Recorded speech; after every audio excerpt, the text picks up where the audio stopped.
Namaste. Welcome to another Friday session. I hope you all must be safe, healthy, and happy. Well, today I'm attempting something new.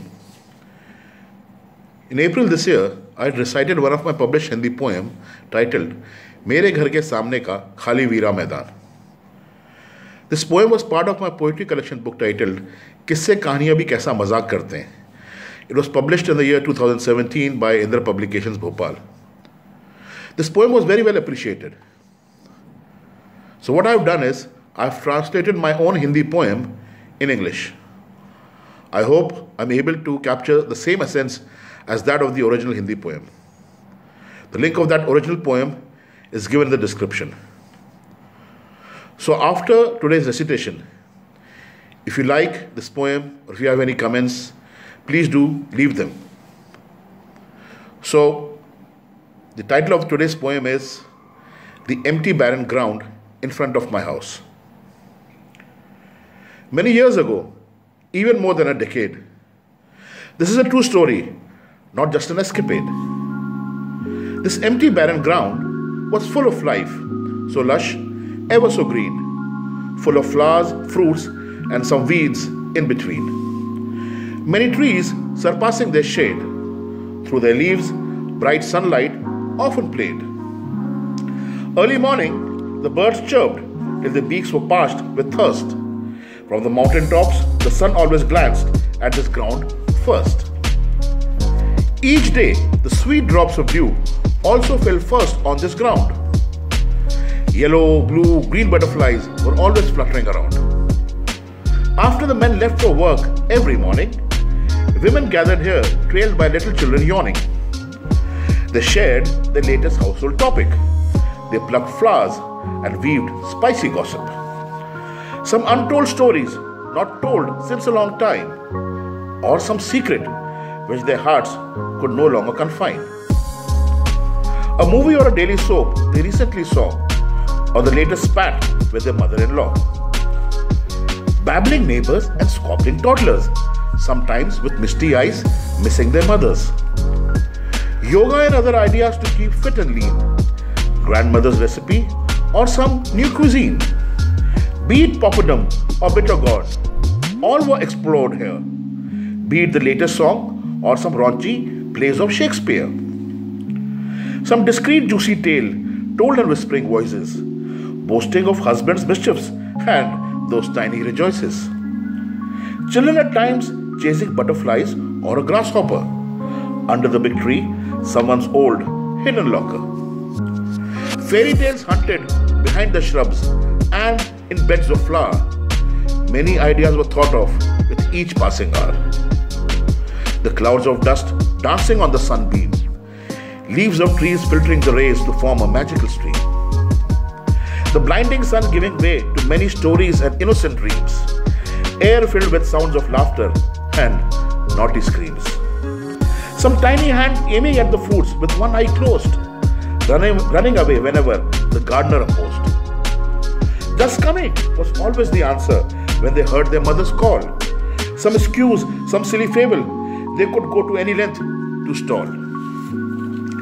Behind the mountains, as the sun started to set, the older children ran to the grounds, soaked in sweat. Hide and seek, cops and robbers, hopscotch were played at one end. Teams of cricket, football and hockey were being prepped amongst their friends.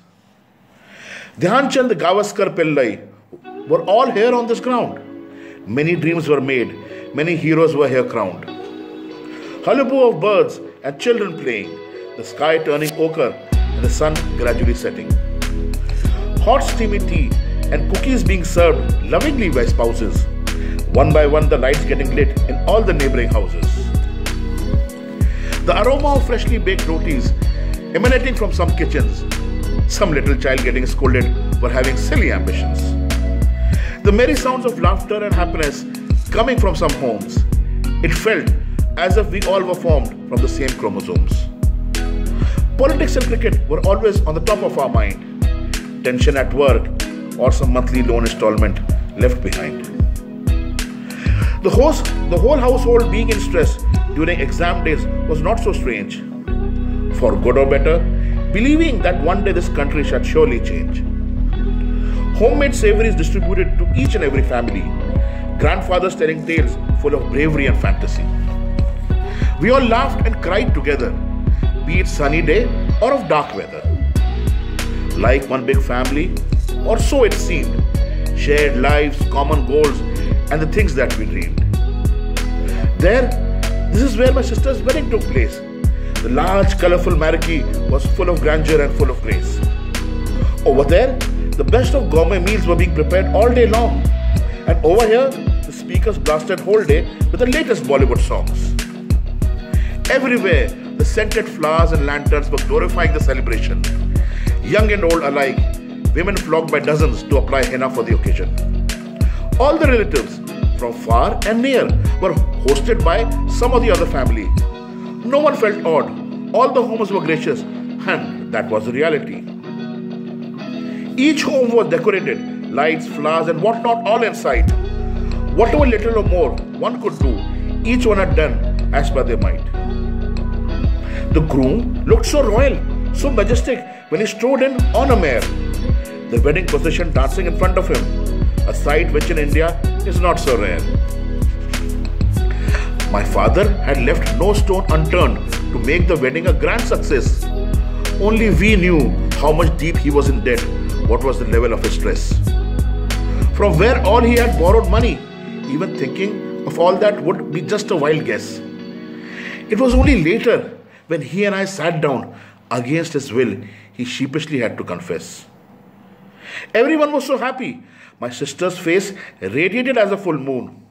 But we all were sad that she would be leaving our home forever soon.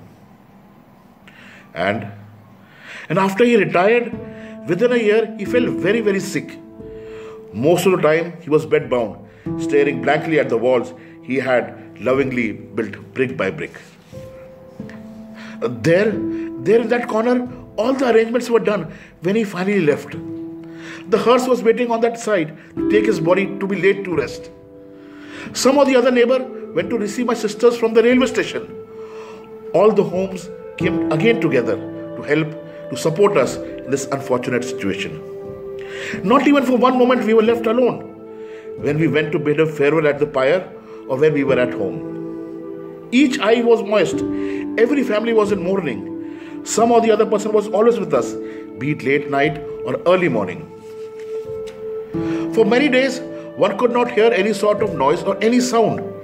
Even children had curtailed their games on the ground.